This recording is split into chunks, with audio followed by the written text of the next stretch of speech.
Hello, आप सभी को मेरा नमस्कार। मैं हूं स्तुति सिंह। हम लोग यहाँ पे बीपीएससी ए के बारे में बात करने के लिए, चर्चा करने के लिए इकट्ठे हुए हैं।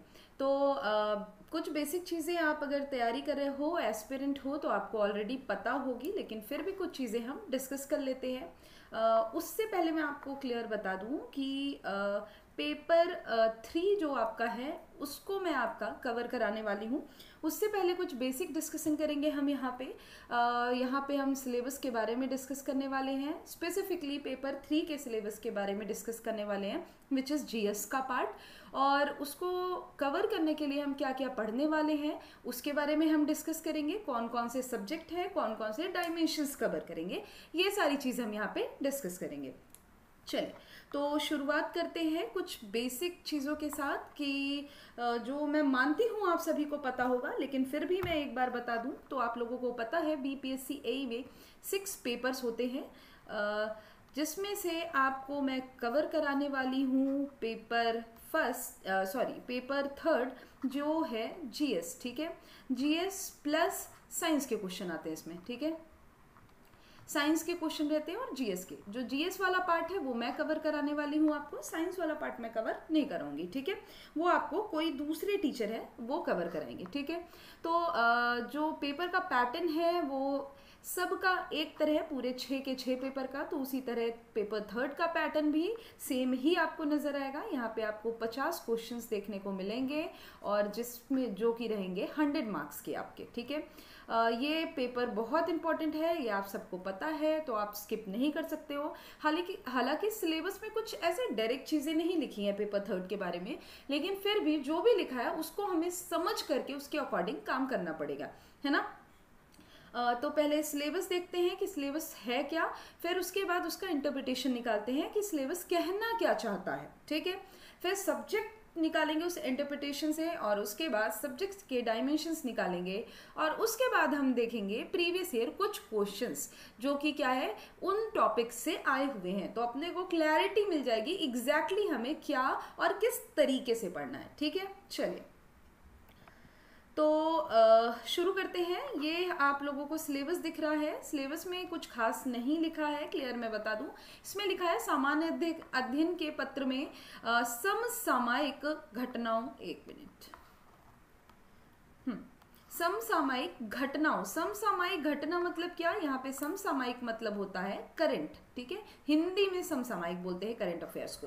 तो करंट हमको करना है। दैनिक प्रक्षेपण से संबंधित विषयों एवं अनुभवों और उनके वैज्ञानिक पहलुओं की जानकारी सम्मिलित है। क्लियरली दैनिक चीजों से संबंधित साइंस, यानी कि बेसिक साइंस की बात की जा रही है यहाँ पे कि बेसिक साइंस पूछा जाएगा। बहुत ज़्यादा कोई टफ साइंस यहाँ पे नहीं आने वाली है, बेसिक साइंस आएगी जो दैनिक चीज़ों में, यानी रोज़मर्रा की ज़िंदगी में जिन चीज़ों का जिक्र होता रहता है, जिन चीज़ों के बारे में पढ़ते हैं हम, या जो चीज़ हम अनुभव करते हैं, जो फील करते हैं, उन सब चीज़ों के बारे में यहाँ पे रहेगा।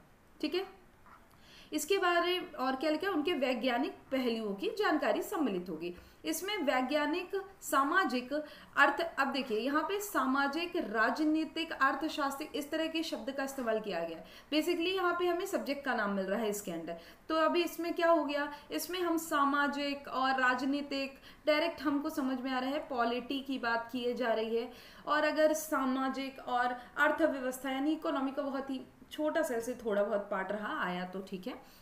उसके अलावा यहाँ पे आपको हिस्ट्री का पार्ट कवर करना पड़ेगा। ठीक है, जो कि इसको पढ़ के हमें पता चल रहा है। ठीक है, के प्रश्न होंगे तथा उनमें ऐसे शोध एवं अभिनव परिवर्तनों जो अभियंत्रण के विषय में प्रौद्योगिक विषय के लिए महत्वपूर्ण है, यानी उसमें जो चेंजेस हुए हैं, नए रिसर्चेस हुए हैं, उनके बारे में, जो आपके इंजीनियरिंग प्रोस्पेक्टिव से भी इंपॉर्टेंट हो सकते हैं, उनके बारे में। ठीक है, इनके सहित अभियंत्रण विज्ञान के विकास पर जोर दिया जाएगा। तो बेसिकली क्या है, ये आपके सब्जेक्ट निकल के आए हैं। इसके अलावा जो एग्जैक्ट सब्जेक्ट रहेंगे वो कौन कौन से हैं, तो वो मैंने ये निकाले हैं। ठीक है, अब इसमें क्या क्या है, इसमें है ज्योग्राफी, इसमें जो हम बात कर रहे हैं इसमें क्या क्या है, इसमें है ज्योग्राफी, इसमें है पॉलिटी, इसमें है हिस्ट्री, इसमें है करंट अफेयर, और मैंने एक अलग से टॉपिक रख लिया है मिसलिनियस का, यानी जो इन सब में नहीं जा रहे हैं लेकिन उनसे क्वेश्चंस आए हैं, उनको हमने रखा है मिसलिनियस में। ठीक है, अब according to previous year previous year questions के एनालिसिस के बेसिस पे हम समझते हैं कि हमें पढ़ना क्या है। अब पहली बात क्लैरिटी ये रखना है, आपको ज्योग्राफी, हिस्ट्री या पॉलिटी पूरा नहीं पढ़ना है, ठीक है, क्योंकि पूरा पढ़ोगे तो आपको कम से कम 6-7 महीने का वक्त चाहिए, पहली बात, ठीक है। दूसरी बात, आपके जब एग्जाम में ऐसे क्वेश्चंस ही नहीं आ रहे हैं तो आपको इस तरीके से पढ़ने की ज़रूरत नहीं है। आप वो पढ़ोगे जो आपके एग्जाम की, आपके सिलेबस की डिमांड है, ठीक है। चलिए, तो पहले बात करते हैं ज्योग्राफी। तो ज्योग्राफी में किस तरह की चीज़ें कवर करेंगे हम लोग, जैसे नेशनल पार्क्स वगैरह हो गए, ठीक है, उसके अलावा वर्ल्ड हेरिटेज वगैरह हो गए, ठीक है, यूनेस्को के जो वर्ल्ड हेरिटेज साइट में है इस तरह की साइट्स के बारे में देखेंगे। इसके अलावा बेसिक जो पूरे इंडिया की रिवर्स हो गई, ठीक है, माउंटेन रेंजेस हो गए, ठीक है, ये सारी देख लेंगे, जो प्लेन्स हो गए उनके बारे में देख लेंगे। यानी सब कुछ हमें क्या देखना है, बड़ा ही बेसिक देखना है, उथले तौर पे देखना है, बहुत ज़्यादा डीप जाने की ज़रूरत नहीं है, क्योंकि ना अभी तक ऐसे क्वेश्चन आए हैं और आपके सिलेबस में जिस तरीके से लिखा है ना ही लगता है कि आगे बहुत ज़्यादा डीप क्वेश्चंस आएंगे। हालांकि रिवर, माउंटेन और ये सारी चीज़ें पढ़ा के मैं आपको थोड़ा डीप ही लेकर जा रही हूँ, है ना। क्यों? क्योंकि थोड़ा सा अपने को क्लैरिटी कवर करना पड़ेगा, क्योंकि हो सकता है कि ऐसे कुछ क्वेश्चंस आ जाएं जो इनसे रिलेटेड हो, तो अपन बहुत ज़्यादा छोड़ नहीं सकते, है ना। तो अपने को बेसिक चीज़ें तो कवर करनी ही होंगी, ठीक है। अब जैसे किसी माउंटेन की हाईएस्ट रेंज पूछ लिया, हाईएस्ट माउंटेन पूछ लिया, तो इस तरह के क्वेश्चंस बहुत बेसिक क्वेश्चन में आते हैं, तो ये सब हम छोड़ नहीं सकते, है ना। तो इनको हम ज्योग्राफी वाले पार्ट में ही ऑब्वियसली कवर करेंगे, ठीक है। चलिए, उसके बाद पॉलिटी की बात करें तो पॉलिटी में सीधे पॉलिटी मतलब अपन को क्या समझ में आता है कि भाई कॉन्स्टिट्यूशन हो गया, ठीक है। तो कॉन्स्टिट्यूशन, तो अब यहाँ पे कॉन्स्टिट्यूशन अब पूरा तो पढ़ेंगे नहीं आप, क्योंकि आपके पास वक्त भी नहीं और इतना ज़्यादा डिटेल में, डीप में नहीं पूछा जाता है। अब हम कॉन्स्टिट्यूशन में क्या देखने वाले हैं, जो भी इम्पॉर्टेंट आर्टिकल्स हैं उनको देख लेंगे, इम्पॉर्टेंट आर्टिकल्स, ठीक है, जो भी इम्पॉर्टेंट क्या है। इसके अलावा अमेंडमेंट हुए हैं, कॉन्स्टिट्यूशनल अमेंडमेंट्स हुए हैं, उनको देख लेंगे, और जो लेटेस्ट कॉन्स्टिट्यूशनल अमेंडमेंट है उनको देख लेंगे, ठीक है। इसके अलावा बेसिक कुछ चीज़ें जो आर्टिकल के अलावा हमें पता होना चाहिए, जैसे प्रधानमंत्री, राष्ट्रपति, कितनी लोकसभा सीटें, विधानसभा सीटें, इस तरह के क्वेश्चंस क्या है पूछे जाते हैं आपके एग्जाम में। तो इस तरह का बेसिक क्या है हम यहाँ पे कवर करने वाले हैं। ऑब्वियसली पूरा कॉन्स्टिट्यूशन नहीं पढ़ने वाले हैं हम यहाँ, ठीक है। उसी तरह अगर मैं हिस्ट्री की बात करूं तो हिस्ट्री भी आप लोगों को पता है 3 पार्ट्स में बांट के पढ़ा जाता है। किसमें किसमें? तो एक हुआ एंशिएंट, ठीक है, दूसरा है आपका मेडिवल, ठीक है, और तीसरा है मॉडर्न, ठीक है। तो अब क्या हम इन तीनों को डिटेल में पढ़ने वाले हैं? बिल्कुल नहीं पढ़ने वाले हैं हम लोग, क्योंकि अभी तक आपके ऐसे कोई क्वेश्चन नहीं आए हैं एग्जाम में, और ना ही आपके सिलेबस में ऐसा कुछ लिखा है कि भाई इतिहास के बारे में पूरी जानकारी हो, ऐसा कुछ भी नहीं लिखा है, ठीक है। अब क्वेश्चंस कैसे आए हैं आपके हिस्ट्री से? तो क्वेश्चंस आपके ऐसे आए हैं कि पूछ लिया गया है कि कोई स्पेसिफिक साइट कहाँ है। यानी कि साइट बोले तो आप सोचोगे आप यहाँ पे भी साइट है, नहीं, ये अलग है। साइट यानी कोई एम्परर, कोई राजा कोई जगह बनवाया है, कोई मंदिर बनाया है स्पेशली, ठीक है, कोई महल बनवाया है और वो बहुत फेमस है, या फिर कोई मकबरा बनवाया है। तो इस तरह के साइट्स हम कवर करने वाले हैं हिस्ट्री वाले पार्ट में, ठीक है। आते करंट अफेयर। तो करंट अफेयर आपको बहुत अच्छे से कवर करना है। करंट अफेयर से काफ़ी ज़्यादा क्वेश्चंस रहे हैं और हर बार करंट अफेयर से क्वेश्चंस रहे हैं, और करंट अफेयर के लगभग सभी डायमेंशन से क्वेश्चंस आपको देखने को मिलेंगे, ठीक है। प्रीवियस ईयर पेपर भी उठा के देखोगे तो आपको दिखेगा कि हर डायमेंशन से क्वेश्चंस पूछे गए हैं करंट अफेयर में, ठीक है। अब करंट अफेयर में पढ़ना क्या क्या है? तो पढ़ना देखिए, जो डायरेक्ट बात है, एक तो जो नई नियुक्तियां हुई हैं, यानी जो अपॉइंटमेंट्स हुए हैं नए, उनको देखना पड़ेगा अपने को, ठीक है। उसके अलावा और क्या देख सकते हैं? तो जो लेटेस्ट अवार्ड मिले हैं, ठीक है। अवार्ड कैसे? जैसे कि भारत रत्न हो गया, ठीक है, तो इंडियन अवार्ड तो देखेंगे ही, भारत रत्न, पद्मश्री, पद्म भूषण, ठीक है। उसमें भी ऐसा नहीं, पद्मश्री तो बहुतों को मिलता है, सबको नहीं, जो इंपॉर्टेंट चीजें हैं। लेकिन जैसे भारत रत्न हो गया, पद्म भूषण, पद्म विभूषण, ये तो देख ही सकते हैं, ठीक है। उसके अलावा जो स्पोर्ट्स से रिलेटेड अवार्ड्स हैं इस साल के, यानी करंट के, उनको हम कवर करेंगे, ठीक है। और क्या, तो अवार्ड में उसके बाद जैसे नोबेल प्राइज हो गया, नोबेल प्राइज बहुत इंपॉर्टेंट है, एग्जाम में क्वेश्चन आ चुका है आप लोग के नोबेल प्राइज से। तो जो इस ईयर का यानी करंट ईयर जो है, करंट ईयर के सारे अवार्ड हम देखेंगे, कवर करना बहुत ज्यादा जरूरी है करंट ईयर के सारे अवार्ड्स, ठीक है।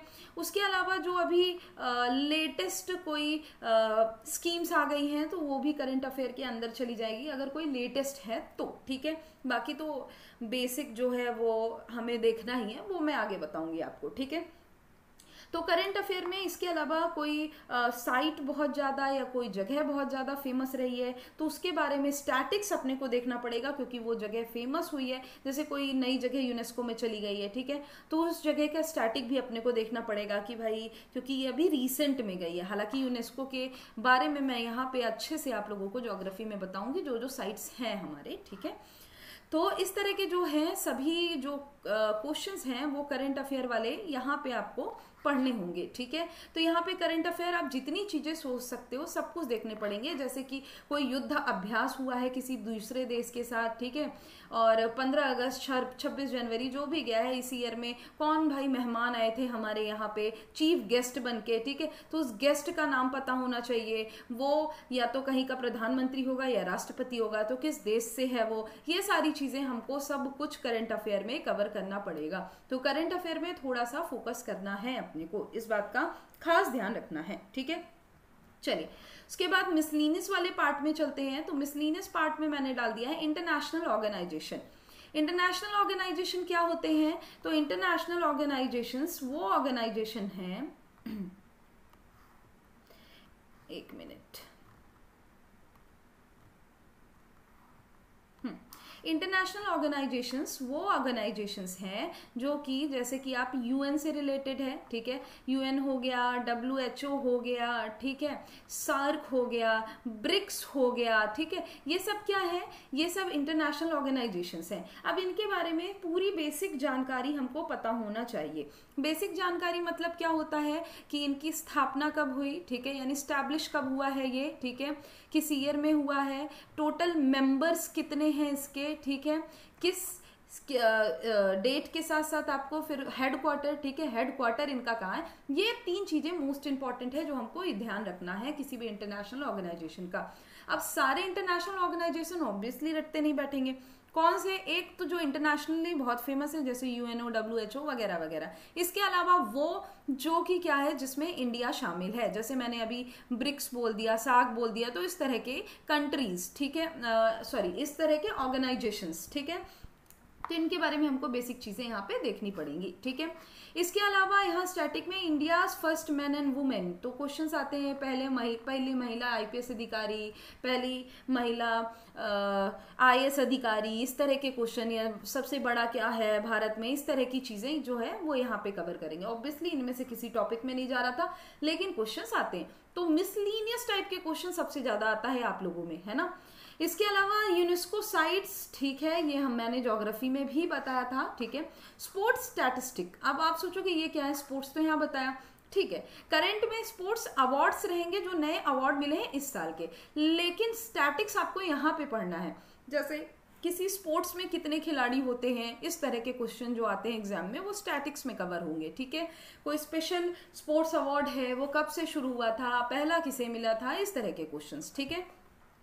उसके बाद आते हैं गवर्नमेंट स्कीम्स में, तो गवर्नमेंट सभी इंपॉर्टेंट स्कीम्स, ठीक है, गवर्नमेंट सभी इंपॉर्टेंट स्कीम्स को हम यहाँ पे कवर करेंगे, नई हो पुरानी हो जो भी हो, ठीक है। जो इंपॉर्टेंट स्कीम्स है, न्यूज में रहती है, हाईलाइटेड है, उनको यहाँ पे हम कवर करेंगे ही कवर करेंगे।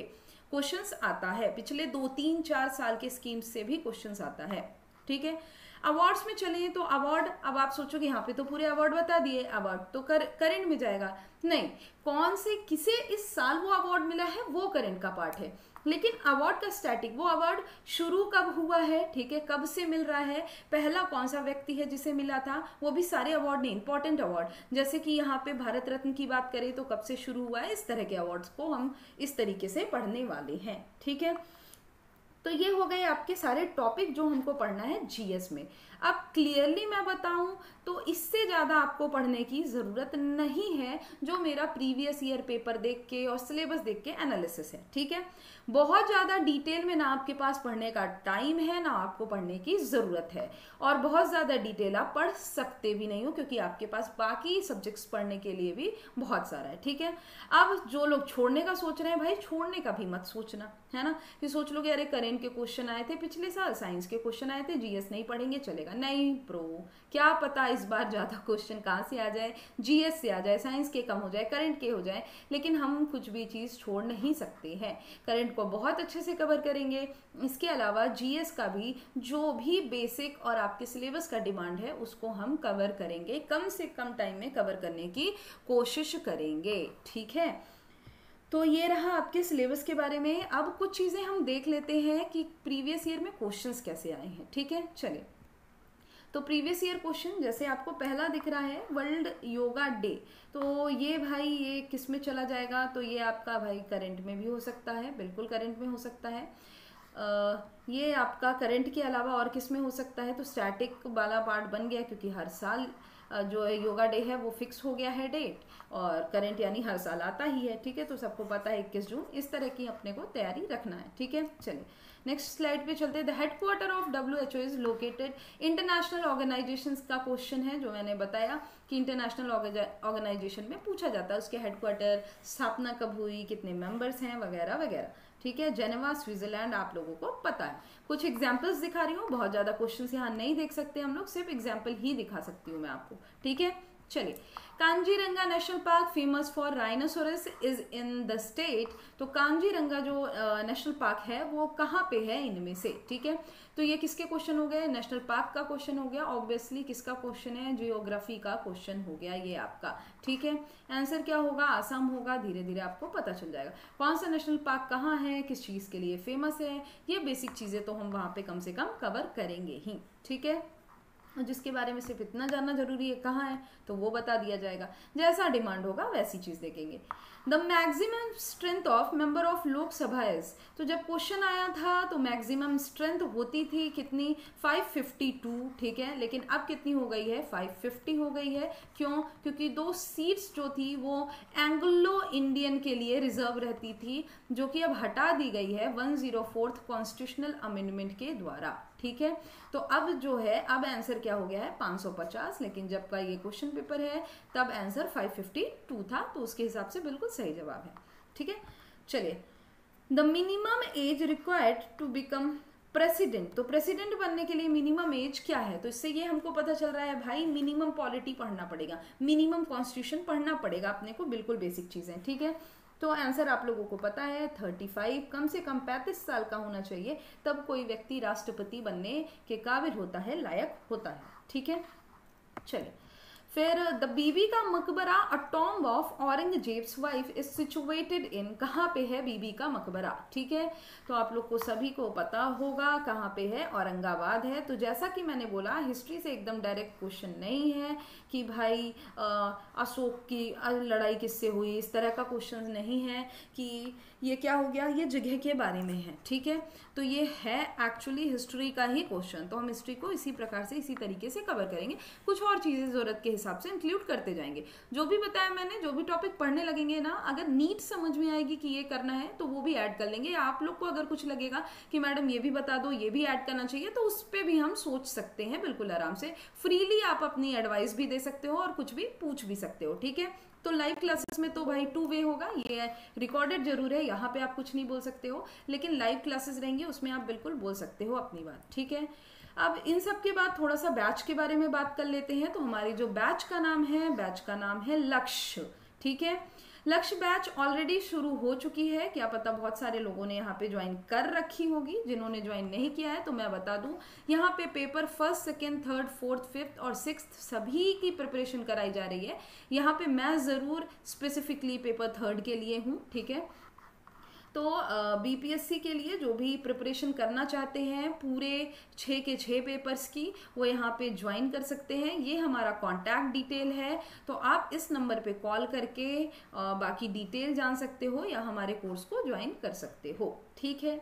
तो ये होती हमारी थोड़ी सी इंट्रोडक्शन क्लास, जिसमें मैंने सब्जेक्ट का इंट्रोडक्शन दिया, उसको कैसे पढ़ना है, सिलेबस का इंट्रोडक्शन दिया, कैसे समझना है, और सब्जेक्ट में क्या क्या चीज़ें पढ़ेंगे ये हमने आज डिस्कस किया। ठीक है, अब क्लास प्रॉपर शुरू हो जाएगी, जिसमें हम प्रॉपर तरीके से पढ़ना शुरू करेंगे। जो शुरुआत करेंगे हम पढ़ने की, वो ज्योग्राफी के साथ शुरुआत करेंगे। ठीक है, तो आई गेस अब इस सेशन को यही एंड करना चाहिए, क्योंकि काफ़ी चीज़ें मैंने बता दी है जो आपके काम की थी, ज़रूरत की थी, और जो आपको जानना चाहिए था। ठीक है, चलिए मुलाकात होगी अब आप लोगों से लाइव सेशन में। आई होप आप लोगों को पूरा डिस्कशन समझ में आया होगा। Thank you so much.